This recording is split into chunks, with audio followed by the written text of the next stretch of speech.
Cashflow Diary Podcast, episode 73. Congratulations, you showed up. Give yourself a high five in celebration of your success. Welcome to the Cashflow Diary, where new and experienced investors come to take confident action towards their goals. Your host is a family man, a real estate entrepreneur, investor, coach, and instructor. As a master facilitator of Robert Kiyosaki's Cashflow 101 game, he's inspired many to begin their journey into creating cash flow for themselves and their family. And now, here he is to offer you the tools required to earn the income desired. Your cash flow coach, Jay Massey. All right, and welcome to another episode of the Cashflow Diary Podcast. I am your host, Jay Massey. Glad to be here today simply because, well, it's another day.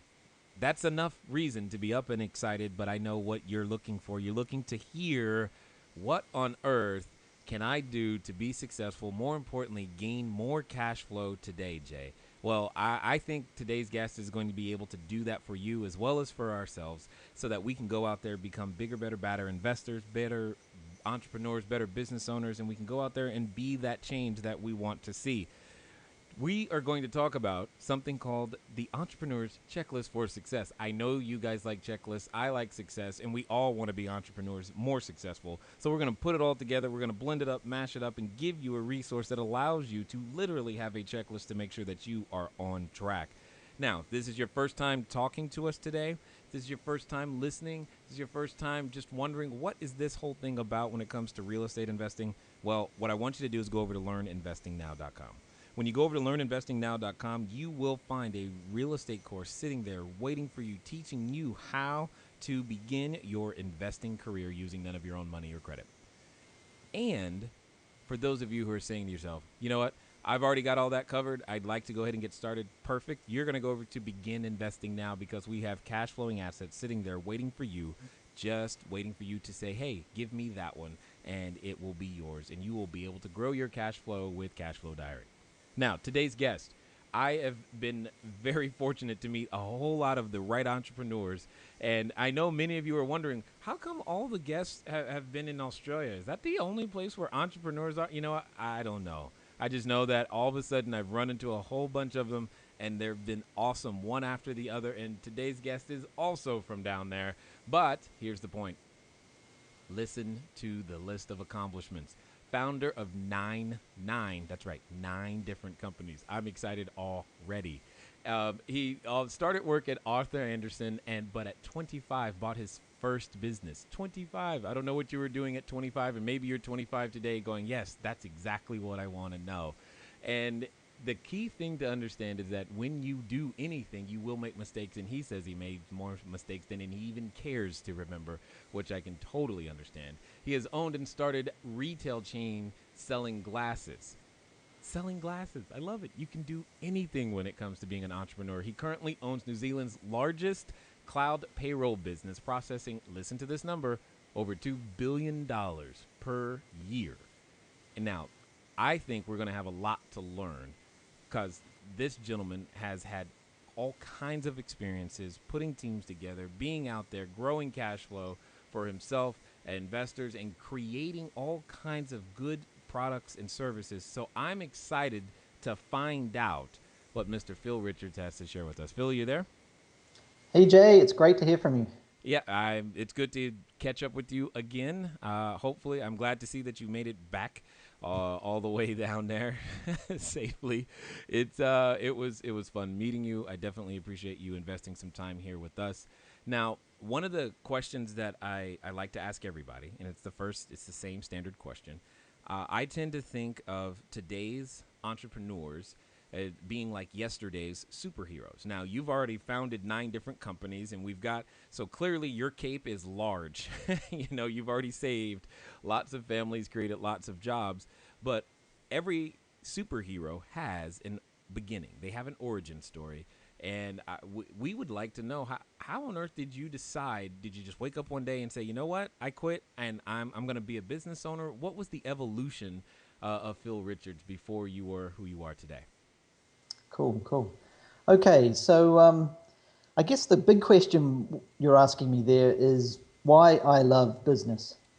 And so I figured out really early in my life that business is the best wealth creation vehicle on the planet. If you look at every rich guy or rich girl in this world, they've pretty much always got a business behind them. And so I realized that if I wanted the best for my family, if I wanted to continue the legacy of who I am and do the best things for my children and my kids, I needed to have a business to do that. So, a business gives you flexible work hours. You can work the hours that you want to work. You get your team can do all the work for you. I really love doing Ironman. Ironman is my thing. I've raced 7 Ironmans around the world, including the world champs in Hawaii and Kona. And so that takes a huge amount of time. And the only way you can do that is if you've got a business and an income stream that creates money for you while you don't have to work. I'm a really creative guy. I love thinking creatively, and that's probably one of the reasons why I've done so many businesses, because I love thinking creatively, and I love learning. I love learning. I love new challenges, and I love making a big difference in people's lives. And that's really, I guess, one of the whys behind why I do business. So it's heaps of fun. I have so much fun doing what I do. I travel the world doing business, and it's cool. It's cool. It's big rewards, obviously, and actually, that you have a much more certainty about your future when you're in control of your own destiny. One of the things I'm going to talk about later is about having faith in the future. And my very first job was at Arthur Andersen. Arthur Andersen was a huge US accounting company. And then after the Enron saga, one day that company, 250,000 employees were made redundant on one day. And so I saw that, and it just freaked me out. And so I knew that working even for a top corporation like that, nothing is certain. So I felt that I needed to be in charge of my own destiny. So that's why I'm here, Jay. So that would probably be then the wake up call, is the day where you see 250,000 lives changed by one or a few individuals' decisions. And I can only imagine what that was like. Now, you mentioned something about, you mentioned about the Ironman and running that, 7 different times. I happen to enjoy photography and flying helicopters and drones and those types of things. And those toys are expensive. But it is not just the money you spend, it's the time that you have to invest in order to use them properly. So I understand I think I understand a little bit about what you mean when, it's not just the hobby, it's the fact that you've got the time to master the hobby. And you, therefore, I feel more alive when I get to do those things. And the only people that I'm typically doing those with are business owners. I just thought that was, that's very interesting. I'm assuming then I've never ran an Ironman, but are they also mostly business owners? Yeah, like Ironman is full on. Just to put it in perspective for you, it's a 2.4-mile swim, it's a 112-mile bike ride, and then it's a 26-mile run at the end of that. So that is a huge day. So you No pretty carbs? much get A-type people doing it. Yeah. Wow. They're real go-getter type people, and there's a lot of business people that race Ironman, of course, because that's the type of thing that's in their DNA. Wow. So, and that's done in one day because you clearly have nothing else to do that day. Yeah, that makes sense. I can only imagine the training process necessary for that. Oh, Yeah. I tell you, it is one of the most inspiring things you can watch. Just being there and watching the people suffer through the pain, and then the elation and the excitement and the absolute sheer joy of crossing the finish line is like nothing you've seen on this planet. It is amazing. It is awesome. It is so addictive that I recommend that every person go and watch at least one, and then maybe you might even feel motivated to try even a small one, and just start with a small one and then move up to a big one. Well, I thought you were going to say you recommend all of us to go participate, like in running one. I was like, oh, I don't know about that. But then you said watch, and I was like, okay, well, maybe I can watch. I might be able to watch. Let's Yeah. start. It's like when you're looking at the fair, you see the new ride. You watch it first to make sure that it's okay and safe, and then you get on. I might be able to do that. Talk to me though a little bit about when you said certainty of the future, because I know that's one of the things these days is that everyone, especially in their investments or in their life, they're looking for, give me that guarantee. How do I know this will work? And the one thing you hear, at least we hear in the U.S. a lot, is businesses fail within the first 5 to 10 years. All this stuff. You've done this 9 different times. So what's the you must have some magic sauce, some secret recipe, something. Share with us, if you will, how on earth is it that you're able to create such consistent success? Cool. So I think really what this leads into is is this checklist I've created. I've created a checklist called the Entrepreneur's Checklist for Success. Okay. And I think this checklist there is no secret sauce. The things that I'm going to talk about today are really not that amazing. They're really not that incredible. But the key thing is that most people do not look at these things. They do not check this checklist off. They do not tick the box. And most of the things, as you're about to hear, are pretty simple. So, one thing I guess that I've always done, though, in business is I always make sure that if the business does not work out, I can still survive this. So, and another mantra I have is, what would you actually do if you knew you couldn't fail? Because most people are too scared to even start as well. So that is another huge barrier, because if you're too scared to even start, then you've already failed. But I'm hoping this checklist will actually be able to help people be more successful in their business and in their startup, so that they don't fail. Because really, it really makes me sad when people fail in business, because they probably haven't answered all of these questions that we're going to talk about today before they started. Because sometimes, there is such a thing as having blind faith. And if you just go out there thinking that you're invincible and not actually doing your due diligence properly and going through these questions, then sure, there's a good chance you will fail.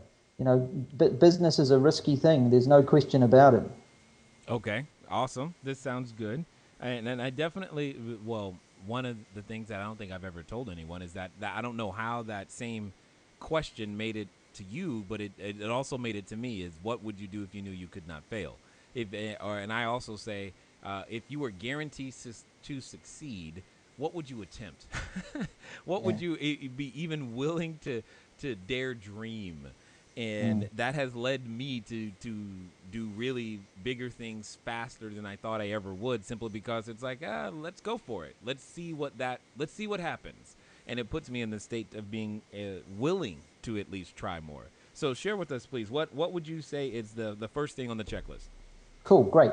So the number one thing to start off on the checklist is basically the product. And the product and the market fit. So we need to really understand what the need for that product and service actually is. What pain points am I actually trying to solve and fix here?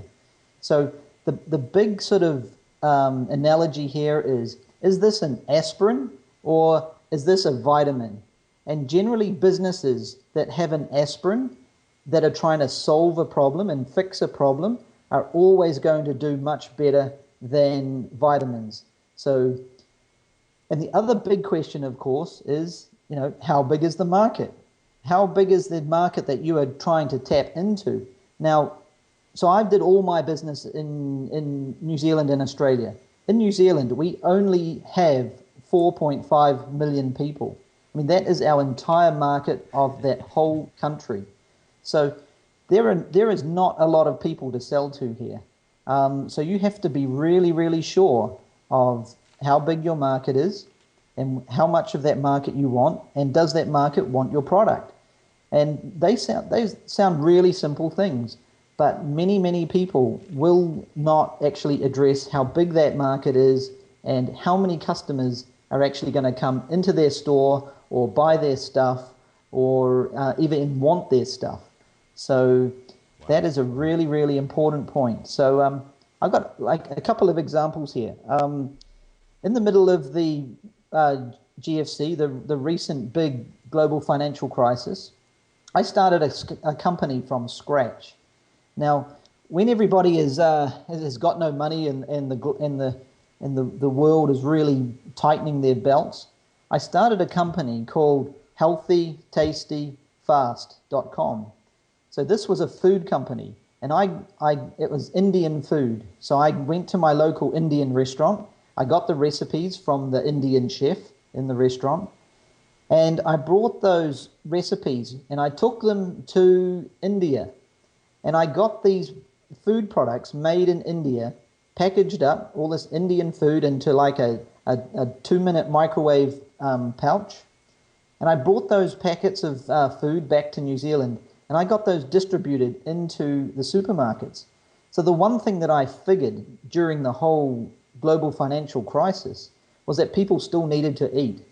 And so I was able to sell about 40,000 packets of this food product on a weekly basis. It was huge. And that was just one example of actually making sure the product and the market had a really good fit, especially during that economic time as well. Because if I was selling chairs or desks, if you've already got a chair or a desk, you don't need a new chair or desk. But people need to eat every day. So that's a good example right there. What I like about that is that's actually one of the reasons why I like real estate, is because we've all grown used to having a roof over our head, and we want to keep that roof over our head. It's one of the things that we do, that we will do whatever we've got to do to have a place to stay. And that's what I'm betting on the fact that every human being wants a place to live, work, play, or lay. And you did the same thing. You just found a different way of, then you played on convenience. And I like that. You made it easy for someone to take advantage of something that you knew they wanted. Because typically, at least for me, when you say, oh, it's good for me, I definitely don't think it tastes good. And if it does, and if you say, well, if it tastes good, it's not going to be fast either, so and I like how you juxtapose all of those things, and you made it easy for us to be able, for your market to be able to get something that they wanted, healthy, tastes good and fast. I like all of that. And you're right. It's just thinking about the need of the product or need of the customer. The customer needs to eat. I don't care. It's like makeup.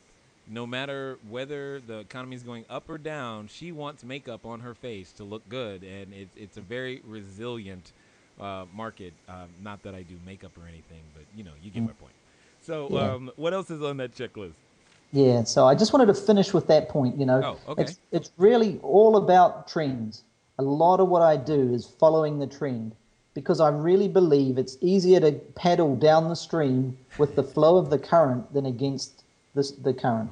So Healthy, Tasty, Fast, as you pointed out, just really hit a number of big trends in the market. People want healthy stuff, they want it to taste good, and they want it fast.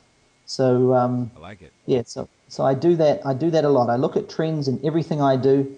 A lot of the businesses I've actually had, like my big payroll company, I'm essentially a broker between the business owner and the IRS. And that's my job. I'm like the PayPal guy between the business owner and the IRS. That business is never going out of fashion. And so a lot of my businesses are like that.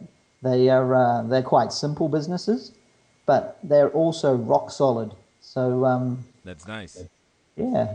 So let's talk about point number 2. That's about the business model. So the business model is all about how we're going to monetize our idea, how we're going to monetize our product, and how we're going to monetize our service. So those are the questions I'm asking myself there. And the business models I like are the ones that give me the most leverage. So leverage is all about doing the work once and getting paid forever. And I'm a big, big believer in that. I would much rather be out riding my bike on the highway than doing lots of work. So if we stick with the example of the food company that we created, all I had to do to get massive leverage in that business was go to the big supermarket chains.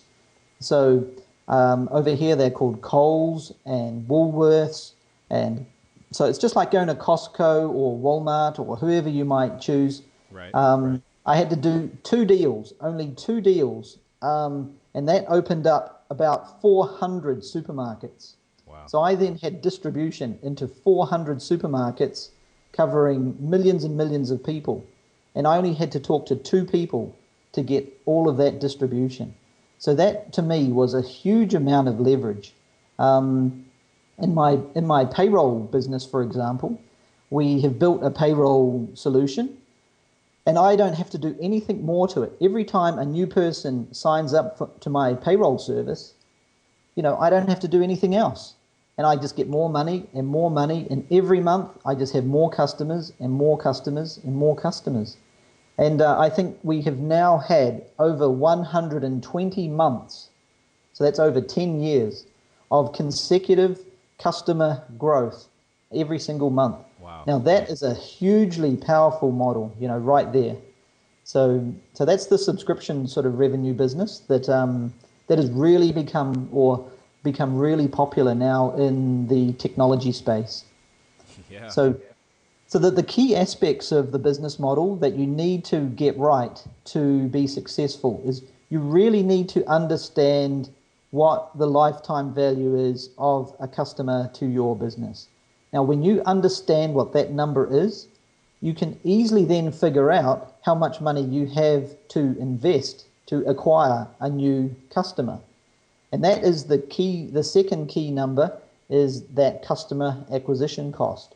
So when you start playing with customer acquisition cost and lifetime value, you very, very quickly, you get 100% clarity on how much money you can invest to spend on your marketing to acquire a new customer, because you know that customer down the track is going to give you a lot more money.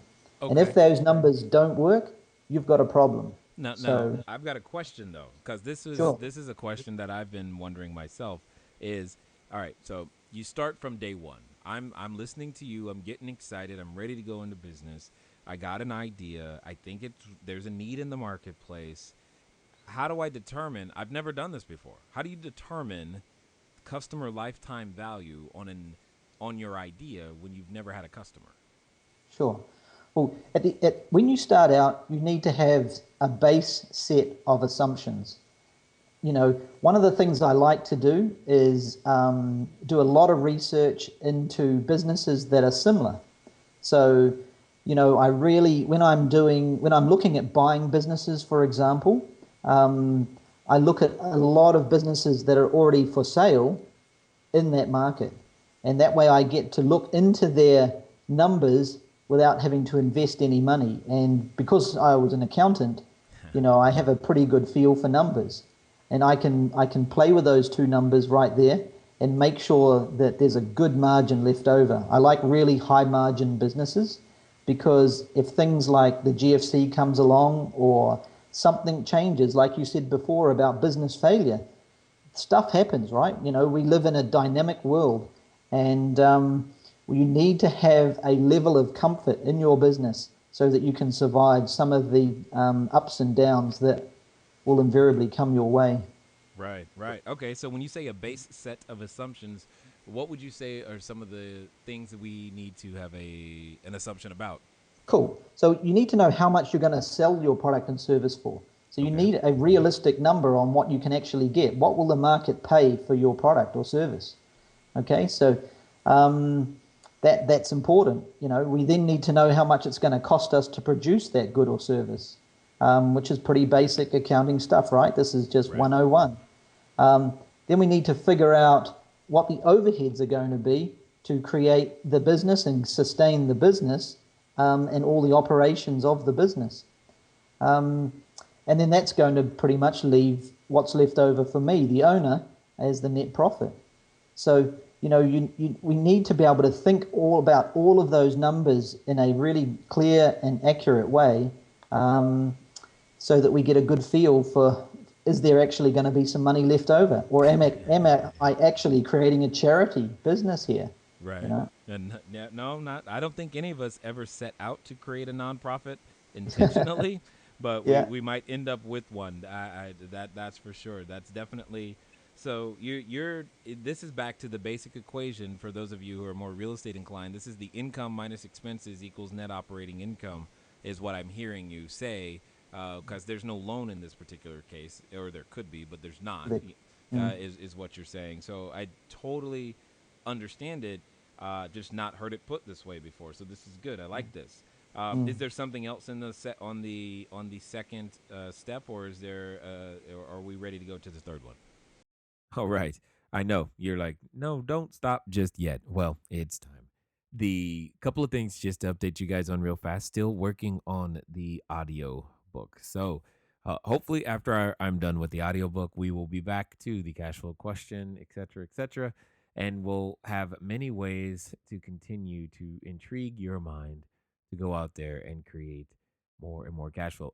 Also, we will be getting back to a couple of episodes where it's just me and you. We'll hang out for a bit and do some of those as well. One of the things that I wanted to make sure that everyone was aware of, though, is if you are anticipating desiring the audio book, I'm assuming a number of you are, because you like the podcast and you keep listening, and I appreciate that. So what we're going to do is we started a list for those you guys who are interested in that. You want to send a text message over to 949-682-3565. The keyword is audio. 949-682-3565, and the keyword is audio. And when I'm done with the audiobook, yes, you will be notified as well. You'll be one of the first to actually be in that position. If you are international or you're not near a listening device that is a phone with the ability to send a text message, you can go ahead and do that. Go over to cashflowdiary.com/audio. Cashflowdiary.com/audio will get you the exact same result onto the same list. Anyway, don't have a whole lot of updates for you guys at the moment. Really, really exciting stuff is happening, and I'm just getting ready to get back to keep doing the audiobook, keep interviewing guests, and doing those types of things. Hopefully, you are enjoying the content. And one of the things that I'm enjoying, and I hope you are too, is just the fact that no matter the locality, you've heard a lot of Kiwis and Australians, etc., going on and on about business here recently. And the cool thing for me is to see how universal it is, and after that, it becomes a matter of scale. And hopefully, you're seeing that too. I know that I'm learning that over in many different ways. And let's get back to the interview. We can move on. I think one of the key points for your real estate guys is really trying to understand that what you're playing with in real estate is the law of compounding. The law of compounding is the most powerful law on this planet. And so, in 1 year, I bought 13 houses. I fell in love with real estate, and every single month I was buying a house, and in 1 month I bought 2 properties. But the point with property is it's all about this, so you need to listen carefully to this. We overestimate what we can achieve in the short term, but we massively underestimate what we can achieve in the long term.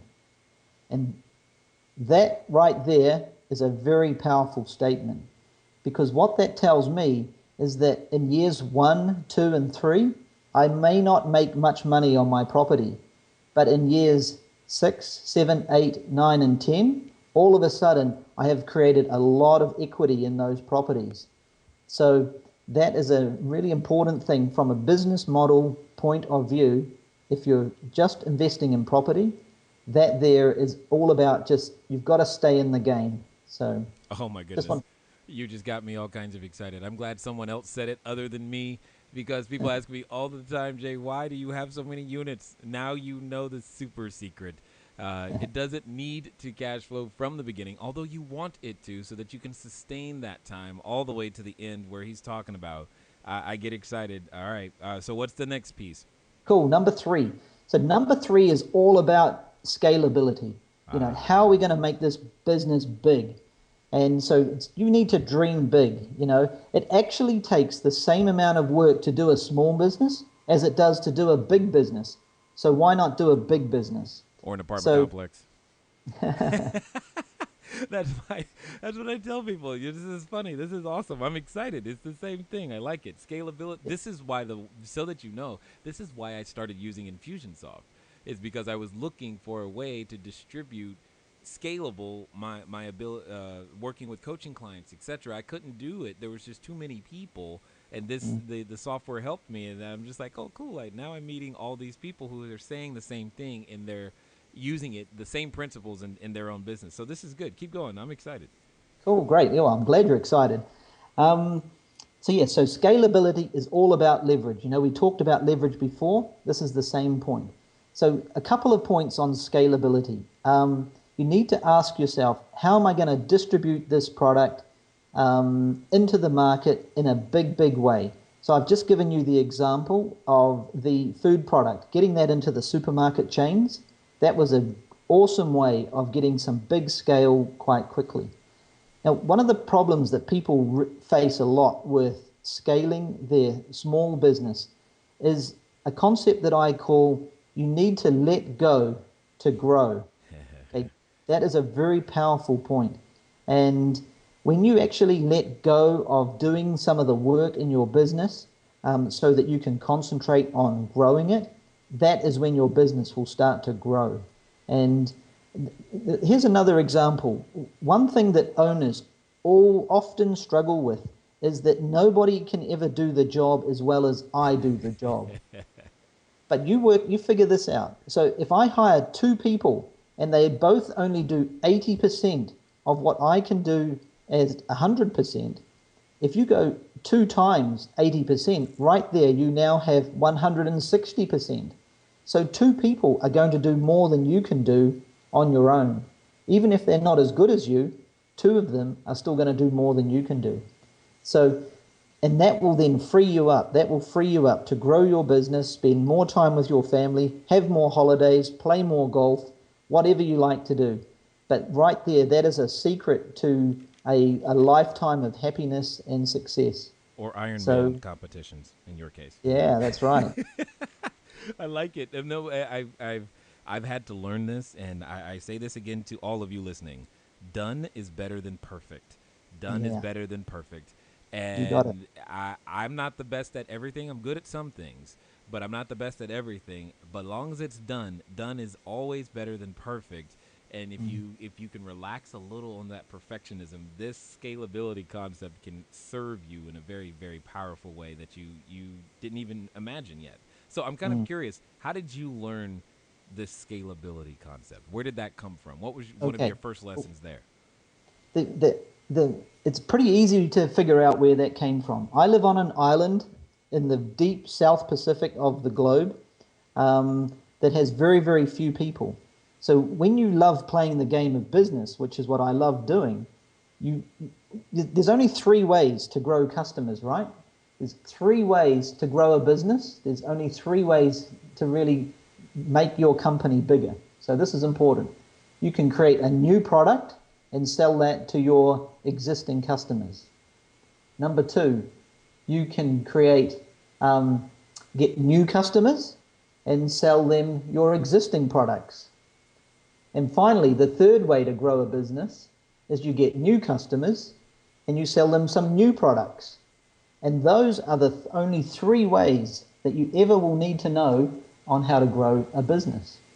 And so the problem we have in New Zealand is that we have lots of ideas, but we only have 4.5 million people. So if you want scalability, you are in the wrong country. So that's why I moved to Australia, right? So I moved to Australia But now I have launched 3 new companies in the United States. So I've launched a crowdfunding site, which is in 13 countries actually around the world, but that is also in the US. I'm in the process of just launching a new marketing technology company that is all about sending really beautiful, rich HTML web landing pages into your smartphone. And this is a business I'm really excited about. Now we have launched that in the US. So you can see how I'm starting to think and dream big, much, much bigger than what we have just in New Zealand and Australia. So Yeah, we have a little bit more than 4.5 million people. you sure do. I think in the county that I live in, which is not even the entire state, in Orange County, California, we have about 3.1 million people. As soon as we go to LA, we're at 12 million people between the two counties. So about that's just not, again, that's not even the entire state. So I get you there. So I tell you, this is how we really started to think about. So down under, we're quite creative people, but we never had a mechanism for us to actually take our products and our IP, our intellectual property, and take that to the world in a cost-effective way. And the wonderful thing about the internet and what we call the cloud, I have invented a number of businesses that sit in the cloud that can now scale across many different countries around the world, and I don't even have to be there. Now that right there is really, really cool. And that gets me juiced up, that gets me really excited. And so I can do my businesses, I can still be with my family down here while I have businesses and business income and revenues from countries all around the world. And so thanks to the internet and the cloud, that has really helped break down the walls all around the globe, all around the world, and really open up markets like you wouldn't believe. So, there's a whole book about the world is flat, and these days it's super flat. Indeed, I know. I definitely, that's what it's in, even enabling this conversation right now is the internet. It's what we've been able to pick up investors and customers in the UK and in Germany as well, which has been amazing to watch and amazing to see. That because you know what, there's real estate in the UK and in Germany, and the principles are the same. So it's been definitely, I agree with you, thousands of %. So let's move on to number 4. What's that look like? 4 is really easy. So this is all about your exit. You really need to understand what are you going to do with this business. Now you may not know the answer on day one, but at some point in time you need to start thinking about this point, because if you need to if you're going to sell this business, you need to start getting the business ready to be sold. If you want to keep this business for a long time, you need to start putting in some managers and putting in some systems and processes so that the business can work without you. So it's really important to think along these lines. That food company, for example, I sold that business after owning it for only 3 years. I didn't really enjoy that business, so I have to be honest with you there. It was a powerful business, but I didn't enjoy dealing with big companies like Costco and Walmart, because they weren't very fun to deal with, and they were really tough. And I believe in business, you can be a nice guy and still make money. And so I really felt like they were always just pushing me down on price, and so it was not a lot of fun. So. And you'll see when I close this talk, fun is a big aspect of why I do things. So really important to just keep in mind what that exit strategy might be. Are you going to hold on to that business, or are you going to sell it? So and it's the same with property. Property is the same thing. Absolutely. Now, when you started the healthy, tasty, fast food, was your intent? Did you go in with the intent to sell it, or did that happen because you started receiving offers, or what was that like? Yeah, so I actually did. I tried to test myself to do what we called a buy, build, and sell. I wanted to actually prove that I was a really good entrepreneur and a really good businessman, that I could buy a business, build it up, sell it in a short amount of time, and make a lot of money. And I wanted to learn about international business. So, in the process of that company, I had to travel to India a lot. And I went to India and I got these products made in India and brought them back to New Zealand. So I learned a huge amount. So in that company, I spent 5 hours, only 5 hours a week on that business. And when I sold it, I made a capital gain of $3 million. Good Lord. So it was a pretty good deal, as you can tell, for a guy that it was only working 5 hours a week on it. Yeah, no, that's exactly what I'm talking about. Now uh, the the idea that I like behind it is you really did it because you wanted to learn international business. Exactly. And that was more the, okay, this is how I'm going to learn international business, and while I'm there, I'll go ahead and make some money too. Yeah. It's effectively a fix and flip, as we would call it in the real estate world. You Yeah. bought something, you fixed it up, you sold it. You're like, cool. Now what? Yeah, yeah. So you could look at a YouTube clip about international business. You could listen to a podcast about international business. You can go on Amazon and write a book about it, read a book about it. But the way I learn and the way I live my life is risking my money to really learn the lessons. And so yeah, that's the way I did it. I could have just gone to India and visited India as a tourist if I wanted. Right, exactly, and that's it's you. There's experiential learning, then there's book learning, and you've got to have both of them in order to have effective action or actually results in your life. And that's exactly what he's saying. I'm right there with you because there's only so much time that I can hear about something and go, "Ooh, that's a great idea. That's a great idea," before I go, "Okay, let's execute on it and let's find out if it really works, and go and make it work, and let's go with that." And that's one of the things that I've learned to do, and I love to hear that other people do the same thing. So is there anything else under the exit? No, that's it. So we'll move on to 5 if you like. Yeah, absolutely. Sure, let's go. Okay, so the last point today is why. So why are we doing this? What is your why? Why did God put you on this planet? What is your purpose? All of those sort of big questions. So I have developed a little formula for myself and that I love to share with people, and it's called the 5 F words. Okay. Okay, so number 1 is family and friends. So family and friends are really, the key part. When things are going bad in your life, it's your family and friends around you that you really need support from and want to be close to. And so, you need to spend lots of time with your family. You need to spend lots of time with your friends. And so for me, my family and my children are a big why behind what I do. And I don't want to be one of these dads that's never at home with their children. I want to be home when they say goodbye in the morning when they go to school. I want to be home when the kids get home from school and they want to tell me about their day and about what happened in their day. So, and I want to be a good husband to my wife as well. So that is all about family and friends. The second F is called fun. Now, business, I reckon, is just so much fun.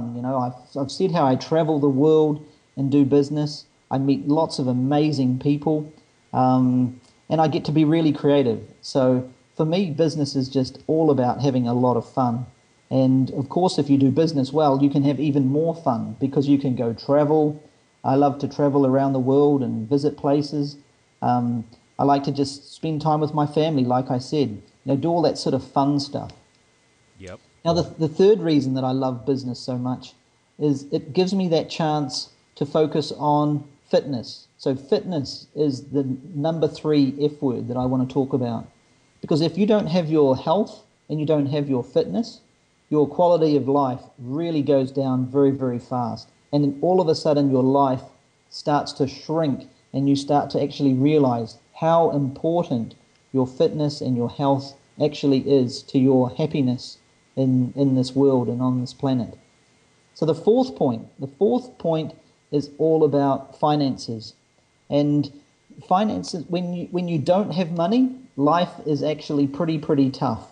And business is an awesome vehicle to actually help you with and improve your finances. And so that's why I love the reason why I do business. The final point today that I want to share with everyone, and so the last F word is, and it's a couple of F words, but It's basically focus on the future. This is all about that certainty of the future that we started this whole talk with.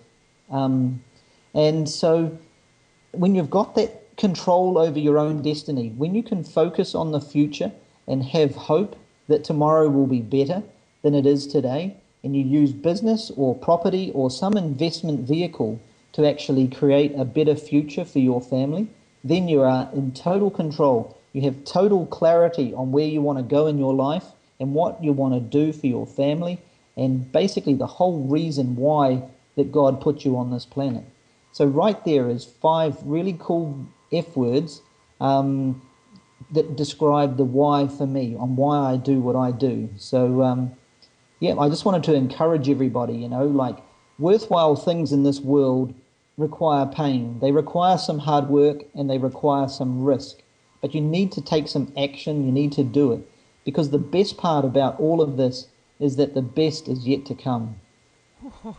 Absolutely. I'm loving the fact that you said worthwhile things in this world require pain. Yet many times the one thing we are looking to avoid is pain. Yet it's the one thing we probably should be running towards, or in your case, running or swim. What was it? You said swimming, biking, and running towards during the the Ironman is running towards pain in every way, shape, or form, and I think there's just so much truth in that, because there's so many different types of pain. You got the emotional pain, the financial pain. There's the pain of not knowing and learning to learn something completely new, which in your case, like you said, international business. All of those things are different, and it's amazing to be, to be in the presence of yet another entrepreneur who gets this game and does it. And I hope everyone hears the one F word he did not say was funds, as in money. He didn't say that was the reason, He did talk about finances and that, yet it needs to be there. But that wasn't like the fundamental core piece. It's not, you don't do it just to make money. There's so many other reasons that allow you to be such a contributor to the world. And you can hear, at least I can hear, how you're out there, Phil, doing things for people that they appreciate, and they're showing their appreciation, yes, measured in dollars, but they keep coming back. And you're right, you said 120 months of month-over-month growth. Never heard anything quite like that. That's just crazy. That's just awesome. So I definitely want to give you just one last question here. To that person who's maybe never started a business and is thinking about it, they're listening, looking for those tips of what to do. What would you say to that person if they came to you and said, hey Phil, I know that I need money. So imagine you were back when the GFC just hit and you were about to start a business. It's your first one. You're like, oh my goodness, what am I going to do? What are you going to say to that person? Ooh, that's a tough question. Okay. Let me think. So the last thing I want them to do is just jump in blind, because that can be fatal. So, it's a big decision, right? You need to be able to cover your costs. You need to be able to maintain your household and your family and that roof over your head that you talked about if this thing doesn't go well. So you don't want to do a business if it's going to be fatal. If it's, if you're going to take so much risk that you could wipe yourself out, that is not a good plan. And really my best advice is, one of the coolest things I like is, if you have a business in mind, a business idea or a product or service that you want to sell, actually go and get a job in that business. Go and work in a restaurant, or go and be a chef in a restaurant, or go and be an accountant in an accounting practice, or go and work for a dentist, or work in a florist shop selling flowers. Go and actually do it for somebody else. Learn all of your lessons while they're paying you. And then you'll learn all of the secrets to making sure that business is a good business investment and has solid fundamentals, so that when you invest your own money and your own time and take the risk of doing it yourself, you already have the knowledge.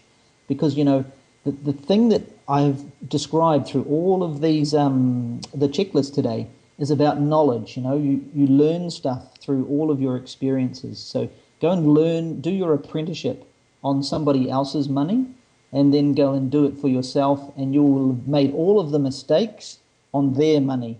You won't make the mistakes on your money.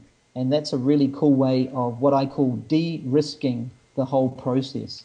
That's probably my best advice if that I can think of right now. You know, you said you like leverage, and there was yet another way of doing it right there. I mean, there's so much leverage in learning from someone else, not making you've heard it said that we're not going to live long enough to make all the mistakes ourselves. So let's learn from others. Let's leverage their mistakes, their systems. They probably have developed some best practices that we could learn from to go out there and make our businesses sing. Well, I definitely appreciate you taking the time to invest here with us today, and I definitely look forward to catching up with you more and staying in touch, etc. And if there's anything that we can do to invest in you over there, let us know. We will do our best to do so. Cool, Jay. Well, I've really appreciated the opportunity today, and I just want to encourage everybody out there to make it big for themselves.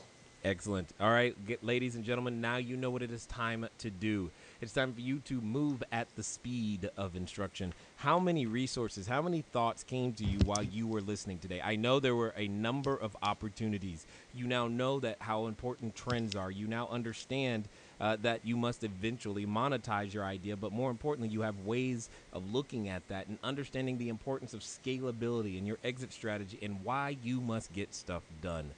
These are all excellent foundation points so that you can go out there and create that product or service that will be of value to your customers uniquely because you have taken the time to understand their needs. I have had an excellent time talking with you guys today, and I'm looking forward to talking to you again soon. I will hear you guys again. Until next time.